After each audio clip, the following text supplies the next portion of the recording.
Bonsoir à tous. Notre binôme ce soir se trouve dans le canton numéro 15, celui de Pointe-à-Pitre.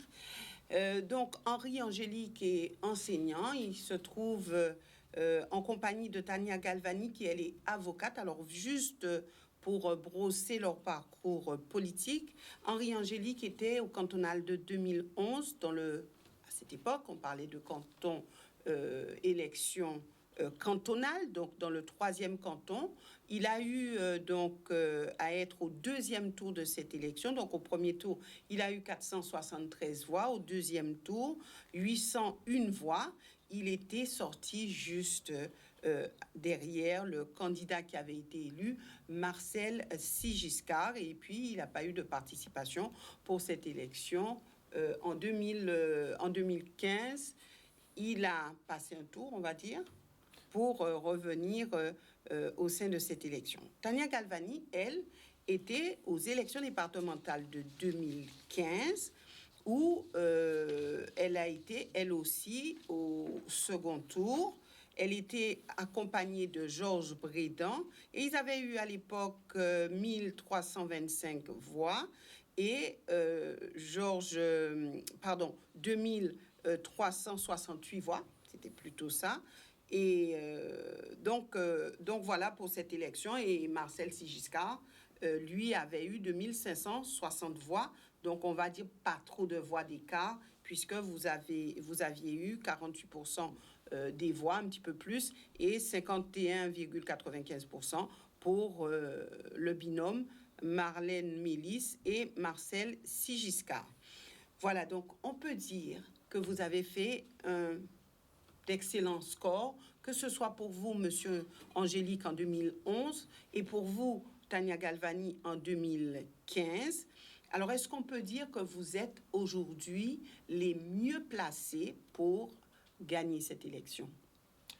Bonsoir Madame Boissé, bonsoir à toute la Guadeloupe. C'est vrai qu'en 2011, je me suis présenté aux élections, mais je ne suis pas resté uniquement sur cette année 2011, puisqu'en 2015, j'ai accompagné aussi Tania Galvani, 2015 et 2016. Et c'est vrai que je m'associe au résultat également qui a été excellent à cette période-là. On n'est pas resté les mêmes ballants, puisque le travail s'est poursuivi, aussi bien sur le terrain, puisqu'il fallait effectivement obtenir un résultat probant, puisque le Pointe-à-Pitre réclamait un certain nombre de changements. C'est d'ailleurs pour cela que nous étions aux élections. Et donc Pointe-à-Pitre a marqué justement cette réussite avec l'élection municipale de Harry Durimel, dont Tania Galvani a été aussi en première ligne en tant que première dame derrière Harry Durimel. J'y reviendrai tout à l'heure. Mais concernant ces élections départementales, on peut dire que vous avez vraiment toutes les chances pour être élu. Alors, permettez-moi avant toute chose, Madame Boissé, de saluer les téléspectatrices et téléspectateurs de Canal 10 et bien sûr les Pointoises et les Pointois qui nous regardent.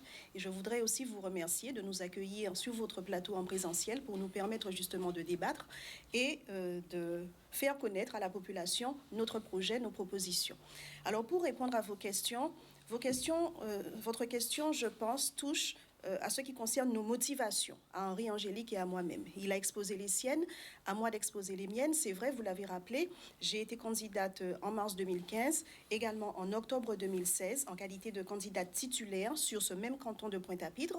Et je dois dire que depuis, ma détermination, elle n'a pas varié. Je dirais même qu'elle s'est renforcée, parce que, comme vient de le dire Henri Angélique, nous ne sommes pas restés les bras croisés. Nous avons travaillé, nous avons continué à travailler. Et donc, pour moi, il s'agit d'une espèce de continuité. Il s'agit de la suite logique, finalement, des événements. Ensuite, depuis que nous avons pris le pouvoir le 28 juin 2020, il faut savoir que nous avons entamé un vaste chantier de transformation sociale à Pointe-à-Pitre. Et ce que nous voulons faire aujourd'hui, c'est amplifier ce travail, c'est porter la voix de Pointe-à-Pitre au sein de l'Assemblée départementale, c'est aller chercher aussi les crédits, les financements nécessaires, puisque Pointe-à-Pitre est une ville, ça me peine de le dire, mais en quasi-faillite, une ville qui est sinistrée à tous les niveaux. Et il faut effectivement des candidats qui soient en plein accord avec le maire, qui soient investis par lui et qui soient en capacité d'aller faire entendre la voix de Pointe-à-Pitre au sein de l'Assemblée départementale. Alors, merci. Je termine mon propos très vite. je veux j'aimerais juste bien parler, m'arrêter sur voilà. cette partie. Oui, je sais que vous allez y revenir, mais je voulais juste dire que mes motivations tiennent enfin à la défense que j'exerce dans le cadre de mon exercice professionnel quotidiennement. Et cette défense, je l'exerce depuis le 28 juin 2020 sur le plan municipal et je veux l'exercer encore plus loin au plan départemental, puisque la défense pour moi, c'est un véritable sacerdoce et je dois dire que je prends beaucoup de plaisir à défendre mes concitoyens. Alors, en 2020, effectivement, vous étiez tous deux sur la liste d'Harry Durimel. Vous avez été élus. Vous faites partie de cette majorité, on va dire en pole position.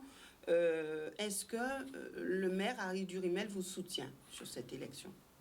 Oui, pleinement. Pleinement, il nous a investis, il nous soutient. Il est pleinement en accord également avec le projet que nous présentons, qu'il a validé.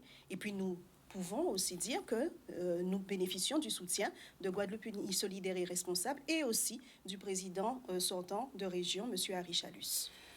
Alors, je compte sur votre franchise pour expliquer au point 3, puisque Cécile Boucaud et Yann Nanette font aussi partie de cette majorité municipale, aussi faisant partie des 10 premiers de cette liste. Donc, qu'est-ce qui se passe? Parce qu'eux aussi disent que nous sommes investis par le maire, il soutient notre projet, il nous soutient. Est-ce qu'Harry Durimel soutient deux binômes? Je pense que la réponse est claire. Monsieur le maire Harry Durimel a défini un ensemble de critères pour que les personnes qui se présentent aux élections départementales puissent être dignes justement de cette confiance qu'il a. Je crois qu'il a défini ces critères pour dire que Pointe-à-Pitre, comme le disait Tania Galvani tout à l'heure, présente un certain nombre de difficultés. Il faut absolument être dans cette logique d'esprit de défendre naturellement l'esprit collectif que nous avons présenté lors des élections municipales. Nous sommes dans la continuité du projet et le maire Harry Durimel compte bien sûr sur Tania Galvani et moi-même pour justement amener justement cette réflexion sur les difficultés sociales de la ville. Je crois qu'il suffit d'entrer à Pointe-à-Pitre pour voir toutes ces difficultés. Je parle des SDF, je parle des démunis. Je pense qu'aujourd'hui, on a besoin de s'inscrire dans une logique, celle de Harry Durimel, pour aller plus loin. Maintenant, nous sommes aussi en terre de liberté, nous sommes aussi en termes de liberté d'esprit, liberté de pensée. Je pense que chacun a le droit de défendre sa position. Nous sommes dans une logique très collective. Nous défendons la ville de Pointe-à-Pitre, nous défendons le projet que nous avons proposé à la ville de Pointe-à-Pitre et qui a été marqué du sceau du succès, puisque Harry Durimel est le maire de Pointe-à-Pitre, avec Tania Galvani et moi-même sur sa liste. Alors, vous n'avez pas totalement répondu à ma question. Je m'oriente vers Tania Galvani. Harry Durimel soutient qui? Harry Durimel, je l'ai dit tout à l'heure dans l'entame de mon propos, soutient le binôme et je dirais plus largement le quatuor que nous formons avec Henri Angélique, Marie-Hélène Salomon, Francis Ludger et moi-même, Tania Galvani. Donc, il le fera savoir très prochainement de façon officielle à la population, mais c'est le choix du maire, de la majorité, d'investir ce quatuor que nous formons parce que, eh bien, le maire a tout simplement estimé, ça a été dit tout à l'heure par mon colistier Henri Angélique, que les 4 candidats que nous représentons, que nous formons, eh bien, sont les mieux armés pour pouvoir aller siéger au sein de l'Assemblée départementale, non seulement en termes d'expérience, en termes de compétences. Oui, allez-y. On peut honnêtement dire, en éclaircissant et en fermant cette parenthèse, que l'autre binôme, c'est un binôme dissident. Vous avez la liberté de le dire. C'est une question que je vous pose. Je pense que sur ce plateau, il faut dire les choses, puisque les points 3 ont besoin de transparence, ont besoin de vérité, ont besoin d'éclaircissement. Je pense qu'ils seront libres, eux, de dire dans quelle catégorie ils se situent. Pour notre part, nous avons cette logique de réflexion commune, celle de défendre Pointe-à-Pitre et celle également de renforcer les actions municipales à travers le champ de compétences du département.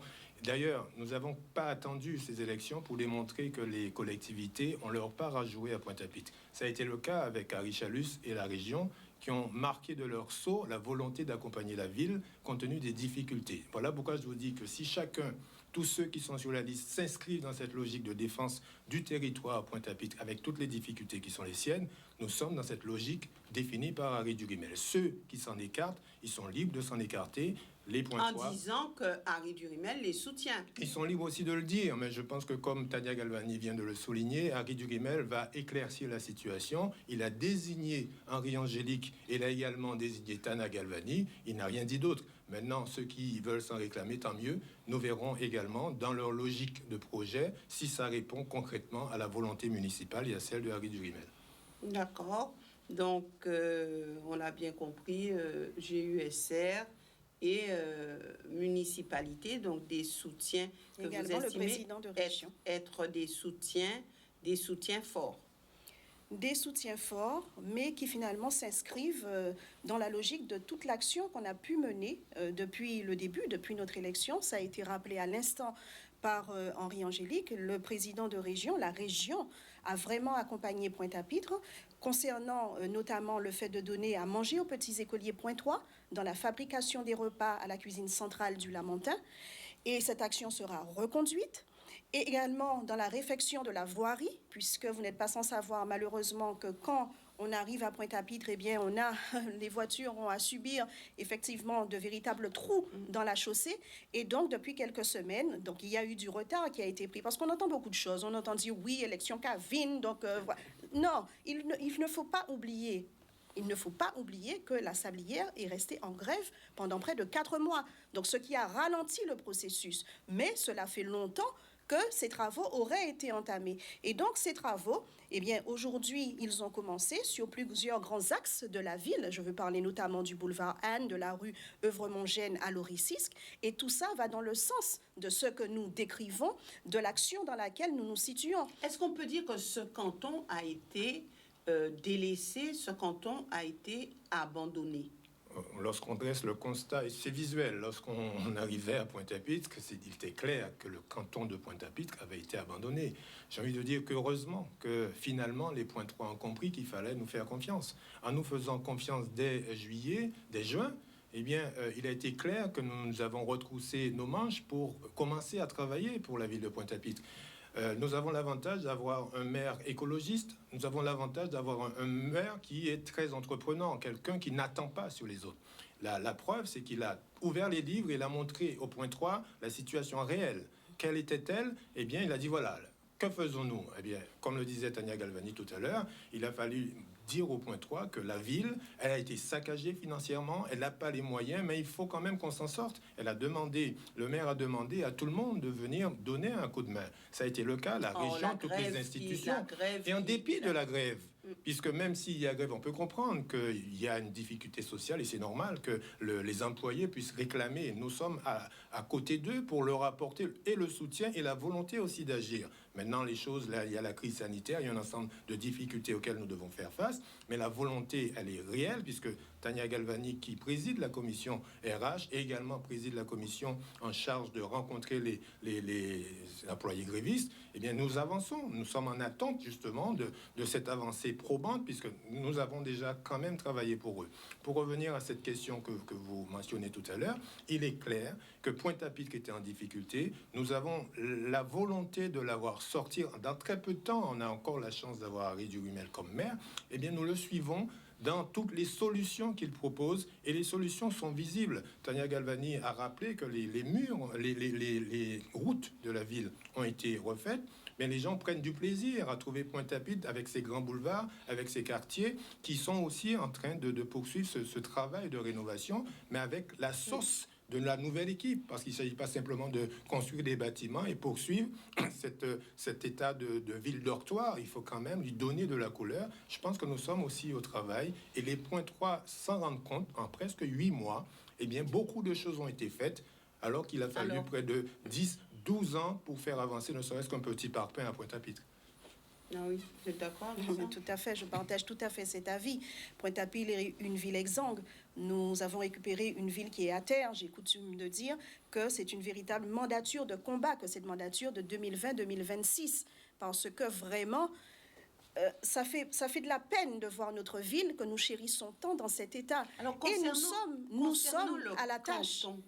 Concernant ce canton qu'est Pointe-à-Pitre, avec on va dire les actions ciblées par la collectivité départementale, est-ce qu'on peut dire, puisque quand on entend la candidate sortante, notamment Mme Ojari, quand on entend, elle dit qu'elle a beaucoup travaillé, elle a beaucoup fait, elle a beaucoup œuvré aux côtés des points 3. Pourquoi ce décalage dans le discours?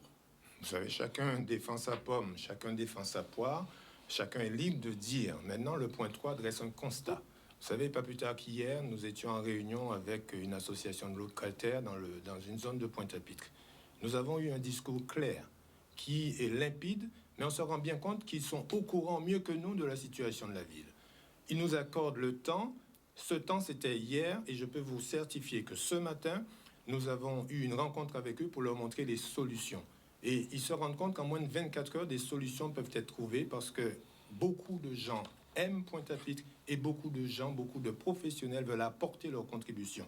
Voilà pourquoi, pour revenir un peu à la première question que vous posiez, toute personne qui s'écarte de cette volonté d'aider Pointe-à-Pitre, eh bien, s'écarte aussi de cette logique de faire sortir Pointe-à-Pitre de l'ornière. Mais tous les points 3, tous les élus points 3 ont quand même envie de sortir Pointe-à-Pitre de l'ornière, rassurez-moi. On a envie de le croire. Parce qu'à partir du moment où le maire, Harry Durimel, donne une ligne de conduite, si on s'en écarte, ça veut dire qu'on s'écarte aussi du projet de Pointe-à-Pitre. Aujourd'hui, j'ai envie de vous dire, et Tania Galvani et moi-même et beaucoup d'autres, nous sommes dans cette logique d'apporter le soutien à toute la ville, à tous les points 3. Nous avons fait appel à la région, à Richalus, à démontrer qu'il a pensé Guadeloupe et il a agi pour Pointe-à-Pitre. Eh bien, c'est ainsi que demain aussi, en faisant élire Tania Galvani et moi, par exemple, au conseil départemental, c'est renforcer toute la dimension de proximité que peut apporter la compétence départementale à Pointe-à-Pitre.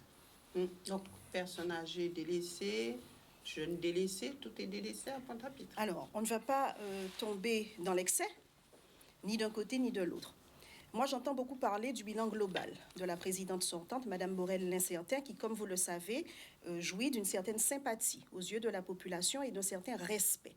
Il y a un bilan global, mais il y a aussi, et c'est important de le dire, au conseil départemental, contrairement au conseil régional, un bilan individuel qui doit être dressé, parce que le législateur a voulu, eh bien, qu'il y ait des cantons et donc des conseillers issus de ces cantons qui sont là non seulement, c'est vrai, pour travailler pour l'ensemble de la Guadeloupe, mais pour travailler aussi pour le canton dont ils sont issus. Donc, c'est beau de pouvoir se réclamer du bilan de la présidente sortante, bilan global qui en soi est plutôt positif, mais il faut aussi dire ce que personnellement on a pu réaliser sur le canton. Et là, ce n'est pas moi qui parle, c'est la population. La population dit qu'en termes de proximité, eh bien, on n'a pas tellement vu la conseillère départementale sortante. Alors, c'est vrai que maintenant, on voit depuis quelque temps fleurir sur les réseaux sociaux des petites vidéos où on la montre en pleine action. Mais pendant les 5 années écoulées, qu'est-ce qui a été fait? Est-ce qu'il y a eu une permanence? Est-ce qu'il y a eu des réceptions? Combien de personnes ont été aidées? Et puis, je dois vous le dire, et je le dis avec beaucoup, mais alors beaucoup de tristesse et même un peu de colère et d'amertume, pendant la période de confinement qui a été une période très difficile, nous avons eu personnellement à constater eh bien, que les mauvaises manies de clientélisme qui avaient cours au sein de la municipalité s'étaient propagées jusque dans la sphère départementale. Comment? Eh bien, tout simplement en portant des repas, ce qui est de la compétence du conseil départemental auprès des administrés, eh bien, on s'est rendu compte que bon nombre d'administrés qui relevaient pourtant du centre communal d'action sociale de la ville, eh bien, ne figuraient pas dans les effectifs concernant ces portages de repas. Et la conseillère départementale a dû d'ailleurs être interpellée par une adjointe au maire de la ville de Pointe-à-Pitre pour pouvoir rectifier le tir. Donc, il y a quand même des anomalies que nous tenons à faire savoir à la population parce que les concitoyens se plaignent de cet état de fait. Et puis, ensuite, je crois qu'il faut quand même, à un certain moment, se rendre à l'évidence. Il y a une nouvelle majorité de travail à la ville de Pointe-à-Pitre. La conseillère départementale sortante, elle ne vient plus en conseil municipal, cela fait maintenant déjà plusieurs mois. Et lorsqu'elle a quitté le dernier conseil municipal auquel elle a assisté, eh bien, en vociférant quelque peu parce qu'elle était mécontente d'une décision, une délibération qui venait d'être prise, on ne l'a plus revue. Donc, comment voulez-vous, avec cette absence totale de communication, avec cette absence totale de soutien des projets que porte la ville, comment pouvez-vous dire que vous pourrez travailler? Il faut une certaine cohérence, il faut qu'il y ait une synergie entre l'action municipale et l'action départementale. Et là, pour le moment, moi, je ne vois pas. Par ailleurs, en termes de convention entre le département et la ville, qu'est-ce qui a été fait sous la mandature de la conseillère départementale sortante? Il n'y a rien. C'est tout récemment que des élus, là encore, de la ville ont impulsé une dynamique pour pouvoir venir en aide aux personnes âgées en matière de perte d'autonomie. Et donc, ces élus qui sont Mme Corinne Edenvaldiacoc du CCAS et Mme Marie-Hélène Salomon, notre remplaçante qui est en charge de la solidarité des familles, des personnes âgées, du Conseil des droits et devoirs des familles, eh bien, ce sont elles qui ont été à la manœuvre pour pouvoir défendre un dossier. Et Mme Marie-Hélène Salomon a été auditionnée par la conférence des financeurs, ce qui a permis l'obtention d'une subvention de près de 12 000 euros, 12 000 euros qui iront directement pour le bien-être de nos personnes âgées. Faire mieux que Mme Anjari. En tout cas, faire différemment, en termes de proximité, en termes d'accompagnement. Et puis, j'ai envie de dire, en termes de bien-être pour nos concitoyens et pour pouvoir faire progresser la ville à travers le conseil départemental en actionnant tous les leviers que nous aurons à notre disposition. Alors maintenant, je laisse à votre appréciation une citation d'auteur, alors qui nous vient d'un artiste, écrivain, homme d'État, homme politique aussi. C'est monsieur Václav Havel qui dit « La scène politique attirera toujours des aventuriers irresponsables, des ambitieux et des escrocs. On ne cessera pas si facilement que cela de détruire notre planète. » Alors, qu'est-ce que ça vous inspire? Est-ce que vous voulez que je répète? Ou est-ce que ça va? Ça va. Ça inspire beaucoup de choses, puisque lorsqu'on parle de citation, ça vient toujours d'un individu qui a une pensée réflexive. Il a raison de le dire, parce qu'il est dans son contexte. Maintenant, c'est prendre conscience de ce qui est dit et essayer de faire autrement. Parce que nous sommes en politique, comme on l'est dans la société, nous avons l'avantage d'avoir tout type d'individus et toutes sortes de pensées, ou toutes sortes aussi d'actions. Maintenant, lorsqu'on rentre en politique au service de la population, il faut avoir conscience de cet environnement et savoir ce qu'on cherche. Ce qu'on cherche, nous, Tania Galvani et moi et toute l'équipe que Harry Durimel défend, c'est servir Pointe-à-Pitre. Non pas servir un individu de Pointe-à-Pitre, servir une population qui soit à l'aise dans sa ville, qui puisse reconnaître sa ville. Et une fois que la population reconnaît sa ville, ça veut dire que l'action que nous avons entreprise va servir à l'ensemble. Alors c'est vrai que en se dégageant un peu de la sphère pointoise, on travaille pour toute la Guadeloupe, puisque tout Guadeloupéen a un regard sur Pointe-à-Pitre. Et donc nous devons être cet exemple-là. Alors comment la population, et pour rester sur la citation, comment la population peut faire la différence entre ce qu'il dit, donc aventurier irresponsable, ambitieux et escroc, puisque il y a un discours derrière tout homme, derrière toute femme. Mais nous sommes tout à fait d'accord. Maintenant, il faut laisser autant à la population d'observer. Je pense qu'en 8 mois, les Pointois se sont rendus compte qu'il n'y a pas justement ni d'escrocs, ni de villes personnes, mais uniquement des Guadeloupéens, des Pointois qui veulent travailler pour la ville pour laquelle ils ont été élus. Maintenant, ces mêmes Pointois que nous sommes, nous avons envie d'aller plus loin. Lorsque nous demandons d'aller au département, c'est pas pour notre pomme, c'est pas à titre individuel. Nous le faisons pour Pointe-à-Pitre. Parce que Tania Galvani l'a rappelé tout à l'heure, si le travail de nos prédécesseurs était efficace, nous n'aurions pas eu peut-être besoin de nous présenter puisque nous l'aurions reconnu. Maintenant, ce qui a été fait ne nous satisfait pas, ne satisfait pas Pointe-à-Pitre, puisque quelles que soient les compétences du département, il suffit d'ouvrir le livre pour voir que c'est un niveau 0. Maintenant, ce que nous proposons, c'est dans tous les champs de compétences du département, trouver des voies et moyens pour renforcer l'action municipale. Voilà en cela que j'entends que notre action, elle est collective et pas individuelle. Merci, Tania Galvani. Oui, sur cette même question. Oui, alors moi j'ai envie de dire que nous incarnons, Henri-Angélique et moi-même, une nouvelle génération d'élus. J'ai coutume de le dire, pour qui le mot probité, c'est-à-dire le respect du bien d'autrui, le mot, l'expression intérêt général veulent dire quelque chose. Ce ne sont pas de 20 mots pour nous. Nous sommes vraiment, si vous voulez, attachés à ces principes. Nous sommes attachés à ces principes parce que nous pensons que ces principes doivent nous guider. Nous devons les avoir chevillés au corps. Ça doit être pour nous une boussole, pour ne pas nous écarter justement du droit chemin. Et moi, c'est mon credo. Je suis venue pour servir, non pas pour me servir. Et il en est de même pour Henri-Angélique qui m'accompagne, mais aussi pour Marie-Hélène Salomon qui se dévoue mais corps et âme à la tâche, notamment envers les personnes âgées, puisque c'est vraiment sa compétence. C'est une ancienne directrice d'agence de la Caisse générale de sécurité sociale. Et c'est aussi le cas pour Francis Ludger, qui est un expert en politique publique de l'insertion, de la solidarité, de la cohésion sociale.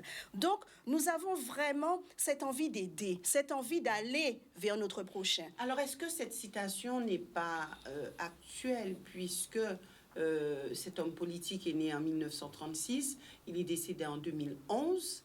Alors déjà, il disait que voilà une situation et que c'est pas si facilement qu'on empêchera de détruire la planète. Et je pense qu'il parlait de destruction à plusieurs niveaux.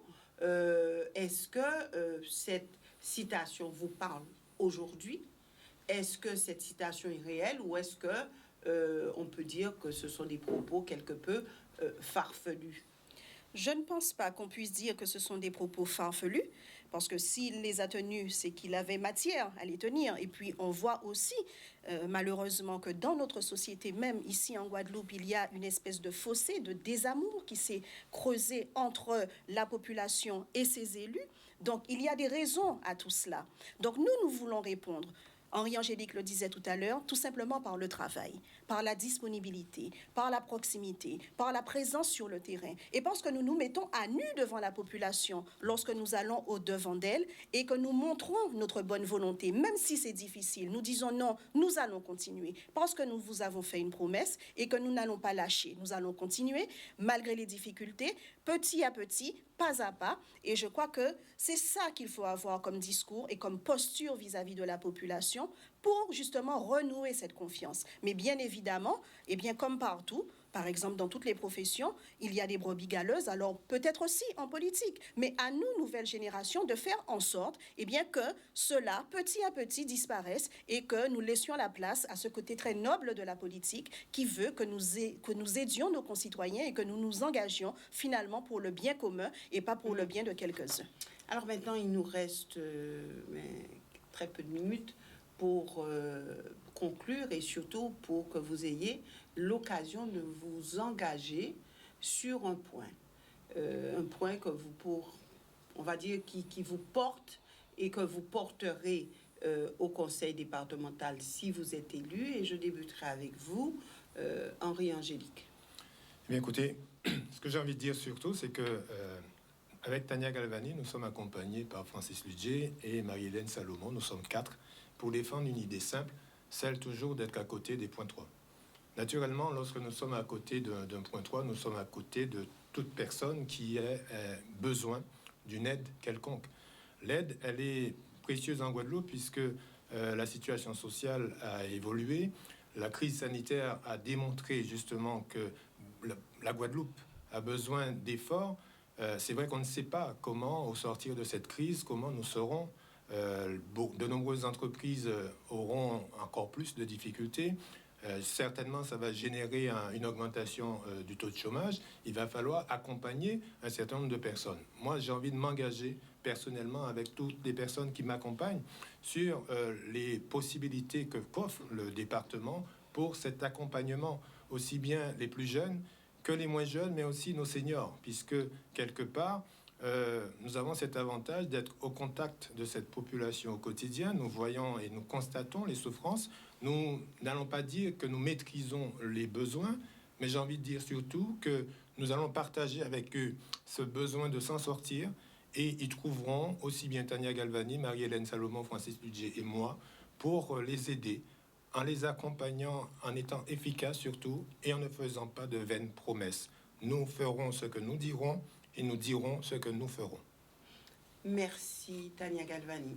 Alors, tout comme vient de le dire Henri-Angélique, effectivement, nous avons un projet non seulement pour la jeunesse, pour les personnes âgées, pour les personnes porteuses de handicap.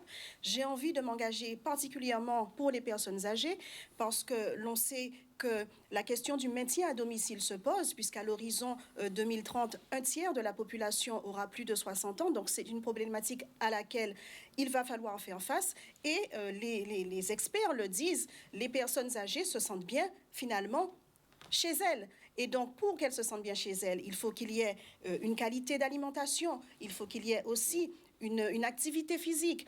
Mais il faut aussi agir au sein du logement. Par exemple, en rénovant les salles de bain pour les rendre accessibles, éviter les chutes. Parce qu'on sait que lorsqu'une personne âgée se casse, par exemple, le col du fémur, il y a très peu de chances qu'elle puisse un jour... déjà faite depuis tantôt. Oui, mais il faut accentuer. Parce qu'à Pointe-à-Pitre, vous n'êtes pas sans savoir que nous avons des barres d'immeubles où les personnes ne sont pas très bien logées. Donc, il faut accentuer. Il faut pouvoir être au chevet de ces personnes âgées.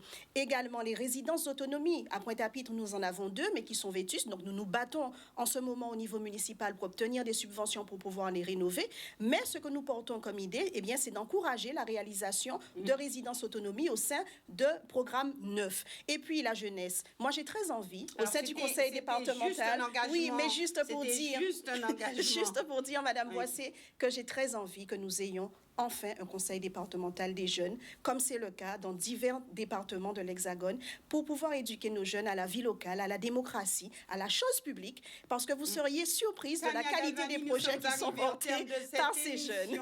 De cette émission, je vous remercie, ainsi qu'Harry-Angélique, d'être venu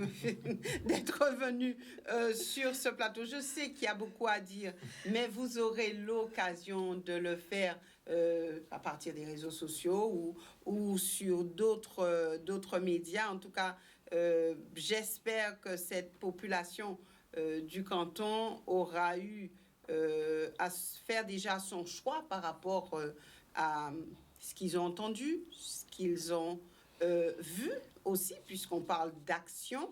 Mais je serais tentée de dire qu'il faut toujours dire les choses telles qu'elles sont.